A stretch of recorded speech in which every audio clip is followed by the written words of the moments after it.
तपस्या ना स्वर्गाची मोक्षाची,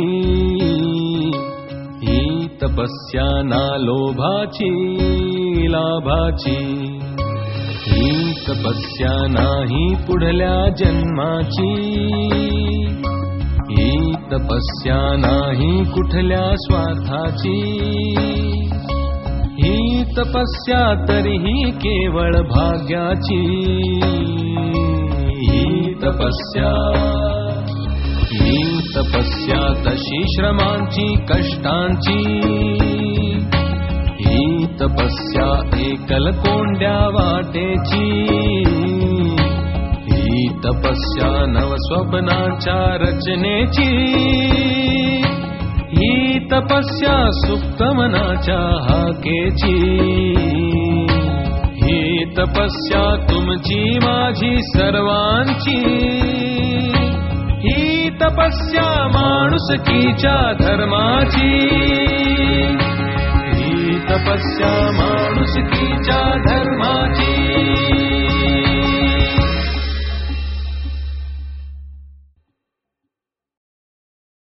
सन 1824 इंग्रजांनी पेशव्यांचा पाडाव करून मराठेशाही नष्ट करण्यात नुकतेच यश मिळवले होते.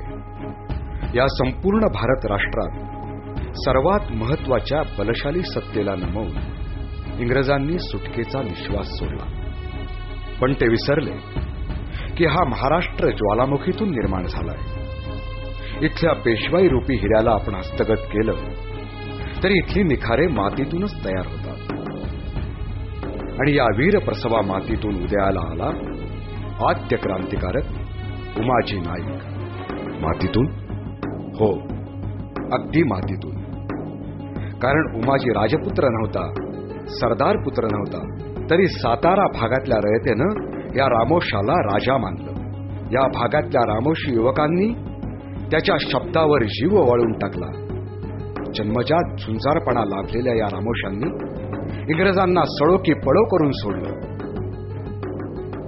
आणि पुढे हा स्वातंत्र्याचा वणवा पेटता राहिला. पण हा पेटता ठेवला तंट्या भिल्ल, समशेरसिंग पारधी, छोटू सिंग लमाण, धर्मप्रताप सिंग वंजारी अशा अस्सल भूमिपुत्रांनी. 1857च्या समरात या सर्व जमातींनी महत्वाची भूमिका निभावली. आणि उठाव दडपतानाच हे इंग्रजांच्या लक्षात आलं. आणि मग सुरू झालं इंग्रजांचं सूडचक्र. या जमातींची लढाऊ क्षमता त्यांनी ओळखली होती. त्यामुळे त्यांना नेस्तनाभूत करण्यासाठी 1871 मध्ये गुन्हेगारी जमाती कायदा अस्तित्वात आला.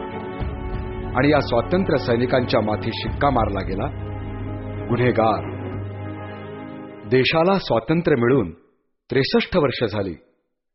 पण स्वातंत्र्य समरात कडवी भूमिका बजावलेल्या या भटक्या विमुक्त जमातींची भटकंती संपलेली नाही.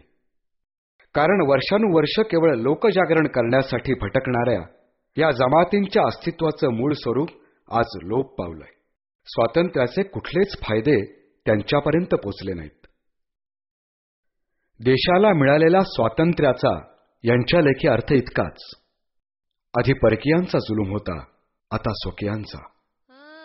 स्वातंत्र्यवीरांचा वारसा असणाऱ्या या जमाती आज स्वदेशातल्या पोलिसांना घाबरून आणि शहरी वस्तीला भिवून शहराबाहेरच आपली पालं टाकतात. गावाबाहेर लांबवर 2-4 झाडांच्या आडोशानं माळ रानावर असलेली ही भटक्यांची वस्ती. शहरी मुलांची भातुकली सुद्धा नीटकी वाटावी असे त्यांचे छोट्या छोट्या पालांमध्ये मांडलेले मोडके तोडके संसार. पोटाला कोरभर तुकडा मिळवण्यासाठी धडपडणारे, दगड फोडणारे, गाणारे, नाचणारे, कसरती करणारे, अर्धनग्न अवस्थेतले स्त्री पुरुष आणि त्यांच्या पायात खोटाळणारी, खांद्यावरच्या झोळीत लटकलेली कुपोषित पालक. मुस्लिम आक्रमणानंतर मंदिरं उद्ध्वस्त झाली. सर्व प्रकारच्या देवधर्माची प्रत्यक्ष जाऊन पूजा अर्चा करणं अशक्य होऊन बसलं. अशा कालखंडामध्ये विविध मार्गाने समाज जीवनामध्ये देव, धर्म, संस्कृती, तत्वज्ञान टिकवण्यासाठी कोणी भूते झाला, कोणी भोपे झाला, कोणी वासुदेव झाला, कोणी गोंधळी झाला. आणि देवी आपल्या काकेमध्ये घेऊन तो देव आपल्याबरोबर घेऊन तो प्रत्येकाच्या घरापर्यंत गेला. देवळं उद्ध्वस्त झालेली होती. लोकांचे संदर्भ सांस्कृतिक तुटलेले होते, ते जोडण्याचं काम या जाती जमातीने केलं. पण आजच्या त्यांच्या अवस्थेकडे कुणाचेच लक्ष नाही. हे विश्वची माझे घर